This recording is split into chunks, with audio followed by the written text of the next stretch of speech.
안녕하십니까. 이슈이스타 25일 순서 시작하겠습니다.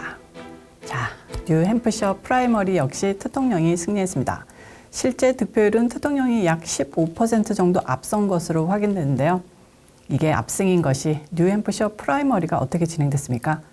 뉴햄프셔 주 자체가 연방 하원, 연방 상원의원 전원 민주당인 민주당 편향주고요. 이곳 사는 공화당원들만 참여하는 게 아니라 중도 성향인 척하면서 실제로는 바이든 뽑고 민주당 뽑는 유권자들도 모두 공화당 경선에 참여할 수 있는 선거 시스템을 가진 주입니다. 그러니까 헤일리를 뽑은 약 42% 중에 약 20%는 전통적 공화당이 아닐 것이라는 분석이 나오는데요. 그렇게 치면 공화당원들은 거의 더블 스코어 차로 트통령을 이번 경선에서 선택한 것이 됩니다.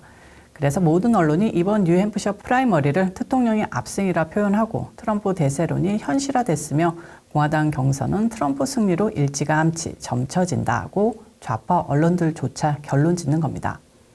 이쯤 되면 니키 헤일리 후보 사퇴하는 것이 공화당 화합을 위해서 좋고 본인 미래 위해서도 좋은데요. 아주 고집이 있습니다. 또 우쭈쭈 해주는 세력이 있고 네오콩들의 부추김이 있는 게 분명한 것 같은데요. 그냥 최대한 트럼프를 욕하고 깎아내리고 비호감으로 만드는 것이 목표인 양 발언하고 행동하고 있습니다. 너무 그 목적이 뻔히 보여서 트통령도 이제 인내심이 바닥이 났는지 니키 헤일리를 bird brain, 그러니까 그냥 직역하면 새대가리인데요. 헤일리를 새대가리라고 부르고 있습니다. 그리고 이제 그를 후원하는 네오콩 세력들을 직접 타겟으로 하는데요. 앞으로 헤일리에게 정치자금 제공하는 인간들은 경선이 끝나도 영원히 나의 캠프에 받지 않을 것이다 라고 선언했습니다. 대통령이 24일 트루스 소셜에 내가 공직에 출마해 승리했을 때 나는 패배한 후보들의 기부자들이 바로 내게로 와서 돕고 싶어 하곤 했던 것을 알아챘다면서 이는 정치에서 일반적이지만 나에게는 더 이상 아니다 라고 했습니다. 또한 헤일리에게 기부하는 누구든지 이 시간 이후로 영원히 마가 캠프에 들어오는 것이 금지될 것이라고 선언했는데요. 우리는 그들을 원하지 않고 그들을 받아들이지 않을 것이다 라고 강조했습니다. 더일은 트럼프 전 대통령의 이 같은 발언을 헤일리 전 유엔 대사 지지자들을 향한 직접적인 위협이라고 평가하면서 트럼프 전 대통령이 공화당 곳곳의 지지를 끌어내려 하는 가운데 그의 말이 더 날카로워지고 있다고 분석했는데요. 말이 지지자들이지 네오콩 지지 기업과 기업인들, 립수 세력에 속한 유력 인물들을 향한 발언인 것 누구나 다 아는 사실이죠. 이런 세력에게 노란하고 있는 버드 브레인께서는 이날 개표 중 연설에서 경선이 끝나려면 아직 멀었다면서 후보에서 사퇴하지 않고 완주하겠다는 의지를 드러냈습니다. 그러나 헤일리 전 대사가 승부처로 여겨졌던 뉴햄프셔주 경선에서도 패배하면서 당 내부에서 거센 사퇴 압박을 받고 있다고 더 힐즈는 전하고 있습니다. 자, 다음 공화당 경선은 2월 8일 네바다와 버진 아일랜드, 24일 사우스캐롤라이나, 27일 미시간에서 열리는데요. 특히 24일 열리는 사우스캐롤라이나는 헤일리의 홈그라운드입니다. 헤일리 후보는 여기서 태어났고 2011년부터 2017년까지 사우스캐롤라이나 주지사를 지내 인지도가 높기 때문이죠.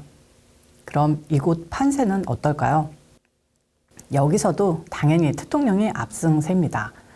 좌파 매체 악시오스가 입수했다는 트럼프 캠프 비공개 여론조사에 따르면 사우스캐롤라이나주에서 트럼프 전 대통령은 68%의 지지율을 얻었고 헤일리의 지지율은 28%에 그쳤습니다. 게임이 되지 않는 스코어인데요. 사우스캐롤라이나에서 트럼프 대통령은 헤일리 전 대사를 지지할 것으로 예상됐던 정치인들의 지지를 얻으며 헤일리를 뒷목 잡게 하고 있습니다. 사우스캐롤라이나주는 공화당 소속 연방 상하원 의원이 8명 있는데 이 가운데 7명과 주지사가 트럼프 지지를 선언했습니다.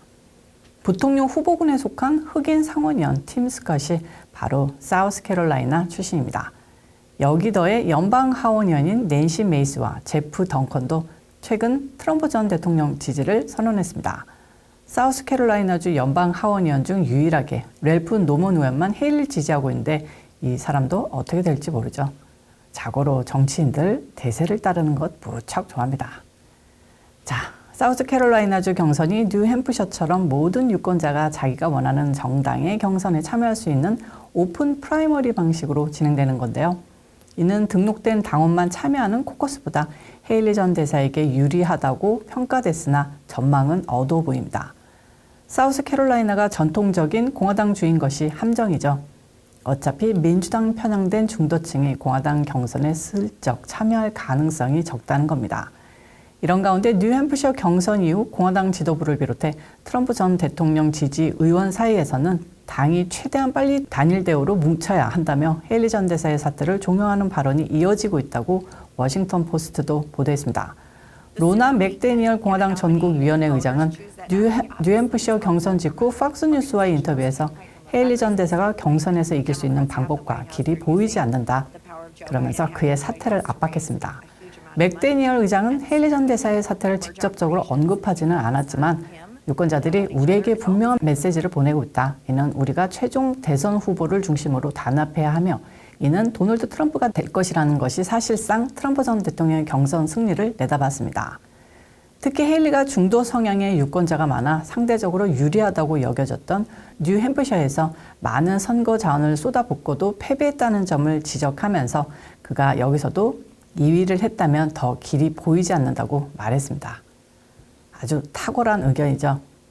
뉴햄프셔 경선 직후 존 코닌 상원의원 역시 X에 나는 볼 만큼 봤다. 바이든을 이기기 위해 공화당원들은 한 명의 후보를 중심으로 단합해야 한다. 대통령 트럼프가 공화당 유권자들의 선택이라는 사실은 분명하다고 적었고요.